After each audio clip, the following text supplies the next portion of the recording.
Don't give it to him. Score. Just keep restraint. Yeah, Score. just do a little bit of restraint. Ryan, come on back.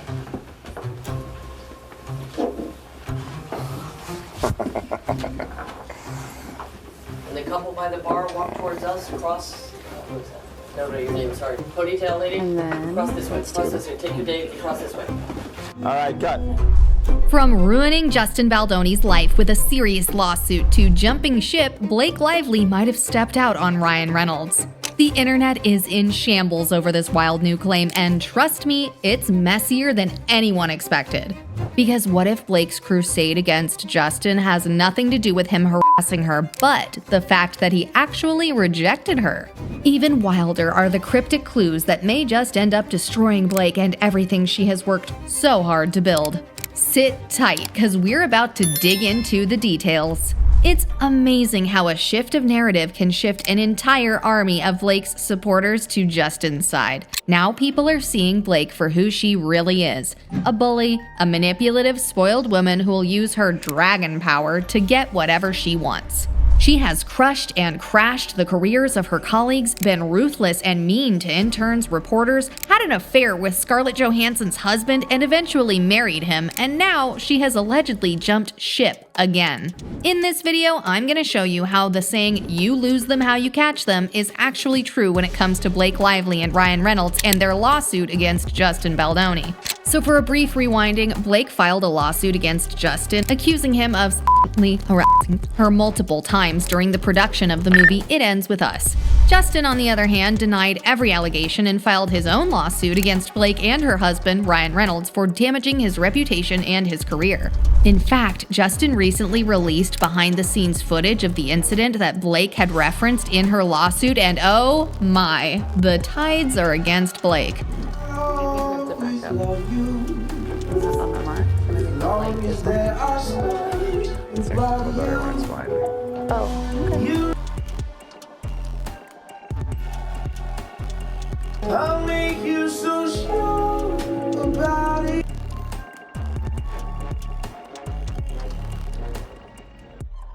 First off, it seems like there was some kind of flirtation going on between Blake and Justin, and somehow Blake fell in love with Justin during their performance on set. If you look at the full complaint, there are texts between them like that go on and on about their connection and how he really likes her. He loves this version of her, but he loves the other version of her too at 11 o'clock at night. And I'm telling you, it's felt flirty to me. I'm like, I don't generally text with other men, even men I work with at 11 o'clock at night, unless there's breaking news. It's my executive producer and I'm like, I need to get on a plane. And before I go deep into how it's apparent that Blake fell in love with Justin, let's just chirp in on Ryan Reynolds. Basically, Ryan must have found out that Blake was falling head over heels for Justin and he got jealous.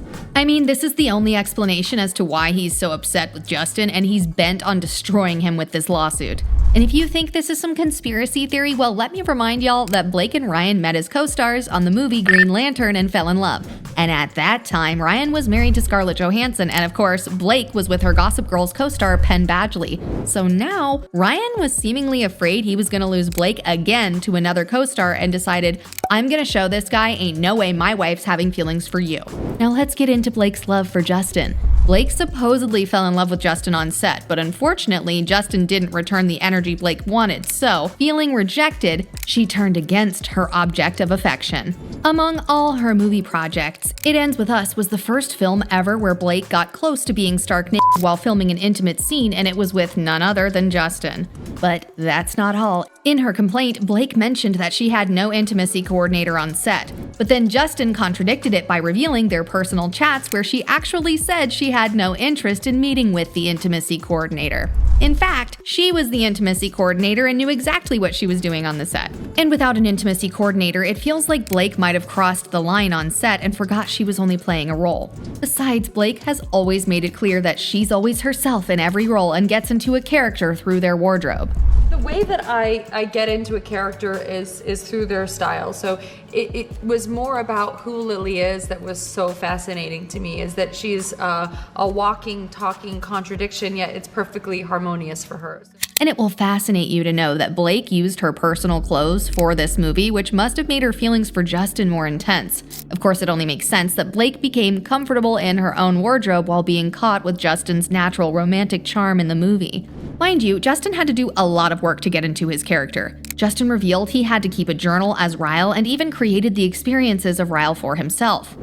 I started to keep a journal as if I was Ryle and the things that Ryle experienced in his life. And I had to create, as an example, the trauma that happened to him. I had to recreate that for myself. But hold on, it gets messier for Blake because she revealed during her interview that she loves romance so much, both in real life and in the movies. Maybe that's why Blake always fell in love with her co-stars, who are almost always handsome.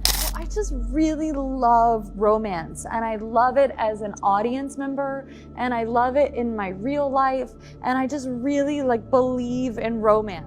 In fact, Blake praised Colleen Hoover for how she created the characters in her book because it made her fit into Lily's character, and she enjoyed every bit of the feelings Lily had for Atlas and then for Ryle, who, according to the original novel, was an attractive, handsome character. There's more. So fans have revealed an exchange between Blake and Justin online where Blake allegedly made a cryptic comment on Justin's post. It was around the time they started working together and Blake just had her baby. Justin posted a video of himself working out, and seeing it, Blake commented, "Amazing, now try it pregnant." And Justin replied, "You win." Now fans are speculating that Blake was secretly crushing on Justin from the time she posted this comment, and according to the theory, it was because Ryan was almost always not available to feed her romantic needs. Moving on to Blake's lawsuit, she claimed Justin was bashing her, and even Ryan accused him of calling his wife fat. But that could not have been further from the truth. You fat-shamed my wife. And that's another thing they allege in the Brian Friedman lawsuit, that's what they put out, that he fat-shamed her because he allegedly went to her trainer to ask how much she weighed. Because he had to lift her in a scene. Yes, and they write about how he's got this debilitating disc condition for which he was hospitalized when the movie wrapped. It's not made up, it's real. And he did need to know how much he was going to have to weigh. She lied and said that there was no scene like that. In fact, Justin offered to help her with her insecurity and said in his text message to her, "I want you to look amazing. Anything you're insecure about, we'll work through it and be creative together and make you comfortable. I don't want you to stress about your body. It's the last thing you need." To that, Blake replied and said that as woke as they both are and hope to be, this movie requires a certain aesthetic, implying that her role requires her to be skinny and she's gonna do everything to accomplish that. But that's not all. Blake's lawsuit claims there was no intimacy coordinator, but then there was actually an intimacy coordinator on set, but like we mentioned earlier, she refused, working with the intimacy coordinator, and was literally teaching Justin how to kiss her and pull her in for a kiss. Now, people are also wondering why Blake would complain that Justin kissed her way too long in a movie where they were almost kissing in every scene. Then, Blake accuses Justin of adding more steamy scenes than what they'd already agreed, but that was false because Justin wanted Blake to rewrite some of the scenes with the intimacy coordinator, which she didn't like. In the end, Blake rewrote the scene with Justin and also had her husband rewrite some of the scenes too. In her lawsuit, Blake also alleged that Justin broke character, smelling her neck and saying that she smelled good, not as part of the movie but as himself, which made her very uncomfortable. But apparently Blake had apologized because her spray tan smelled bad and Justin told her not to worry and they continued acting. It was caught on film and Justin has made it clear that Blake's claims are false and inconsistent. I'm probably getting really pissed too. It smells good. Well, it's not that. It's my body makeup.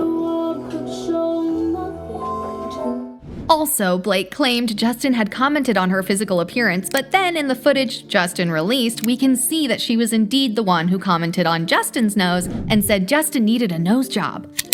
And my nose is so big. I was hoping that we could address this. It's not too late. Just gotta shut down. We gotta call an insurance month and just deal with that. Yeah. And then, Cut. just kidding. No, it's true. That's why we hired Jenny Slate too. Our noses. Then Blake claimed that Justin called her hot during a scene where she was wearing a onesie, but according to Justin's lawsuit, he was referring to the weather and said it will be hot as it was 90 degrees in a small bar with no air conditioning. Obviously, Blake mischaracterized that and said Justin considered her hot. Moving on, Blake alleged in her complaint that Justin was a creep and kept on talking about climaxing for an intimate scene in the film, and the lawsuit states the character Ryle was not too orgasm after he satisfies the character Lily. To which Blake replied she'll be mortified if that happened to her, clearly personalizing the character's intimate acts. And trying to make sense of Blake's response, Justin said those have been the most beautiful moments between him and his wife. Now, Justin's response might have fueled Blake's anger because it clearly proved Justin didn't think Blake was worth climaxing over on set, because that was meant for him and his wife. Blake also accused Justin of constantly bringing up discussions, but apparently Blake started the conversation by saying she didn't want their intimate scene to look like because she had never seen any before. Surprised, Justin commented that it was wonderful as he was exposed to it at a very young age and even became addicted. Justin also mentioned that his addiction was something he talked about in his book and podcast. Justin's lawsuit claims there is video evidence showing that Blake actually started the conversation and not himself, as Blake paints it. And this is why my theory suggests that Ryan is the one pushing this lawsuit against Justin, because it only explains how a seemingly harmless and friendly interaction between two people on set can turn into a messy situation. Apparently, Ryan felt insecure about the cool interaction between his wife and Justin and decided to be nasty. In fact, Blake calls her husband her dragon. So Justin's lawsuit reveals that Blake was comparing herself to Daenerys Targaryen in the drama series Game of Thrones. Her text message reads, "If you ever get around to watching Game of Thrones, you'll appreciate that I'm Khaleesi, and like her, I happen to have a few dragons, for better or worse, but usually better, because my dragons also protect those that I fight for. So really, we all benefit from those gorgeous monsters of mine. You will too, I promise you." Of course, Blake was referring to her husband and her best friend, Taylor Swift, two powerful people in the industry. Blake clearly sent this message to Justin to threaten him to follow her script rather than his own. And Justin replied by telling her she didn't have to mention her dragons because he personally liked her script. Now, Blake and Ryan are allegedly asking for a gag order against Justin to stop sending evidence of Blake's texts and footage to the public because they're afraid it will do more damage to their reputation. But don't forget, Blake started the whole mess by asking the New York Post to publish damaging allegations against Justin. Anyways, what do y'all think about Blake falling in love with Justin on set? Is it okay for Blake and Ryan to destroy Justin's career because of their own insecurities? Well, don't forget to leave your thoughts in the comments section below and follow this channel for more videos like this one.